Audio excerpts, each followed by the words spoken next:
الحمدللہ وحدہ لا شریک لہ والصلاة والسلام علی من لا نبی بعدہ وعلی آلہ وصحابہ الذین اوفوا عہدہ۔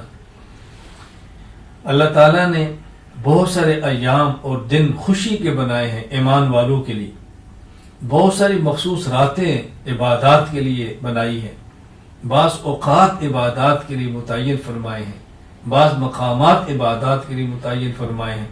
ہمیں چاہیے وہ دن جو اللہ کے خصوصی عبادت کے ہیں ان کو عبادت میں لگائیں، وہ خاص گھڑیاں جو اللہ کے مانگنے کی ہیں اس میں لگائیں۔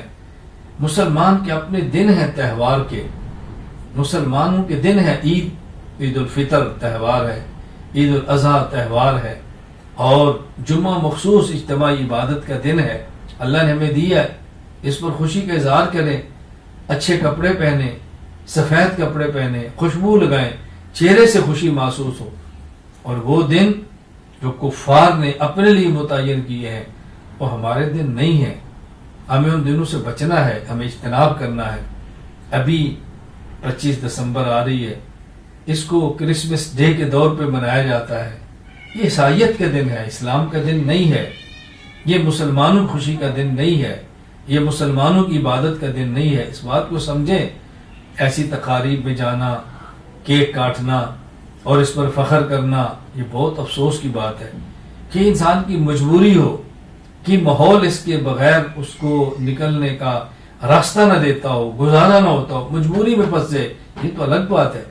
لیکن خوشیوں میں جانا، تقاریب میں شرکت کرنا، اس پہ کیک کاٹنا اور اس پہ خود ہدیے دینا، مبارکبادیں دینا، ہمیں اس سے اجتناب کرنا چاہیے۔ مسلمان کو اپنے اسلام پر فخر ہونا چاہیے، اپنے ایمان پر فخر ہونا چاہیے، رسول اکرم صلی اللہ علیہ وسلم کی مبارک تعلیمات پر فخر ہونا چاہیے۔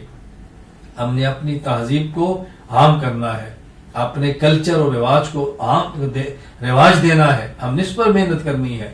رسول اکرم صلی اللہ علیہ وسلم کا لباس، نبی پاک صلی اللہ علیہ وسلم کا مبارک چہرہ، رسول اکرم صلی اللہ علیہ وسلم کی پاکیزہ زندگی، ہم خود بھی اس کو اپنائیں اور پوری امت میں اس کو عام کرنے کی کوشش کریں۔ اسلامی تہواروں کو سمجھیں اور کفریہ تہواروں سے خود کو بچائیں اور دوسروں کو بچانے کی مناسب پیار سے، محبت سے ترتیب بنائیں۔ اللہ ہم سب کو رسول اکرم صلی اللہ علیہ وسلم کی سچے دین پر چلنے کی توفیق عطا فرمائے۔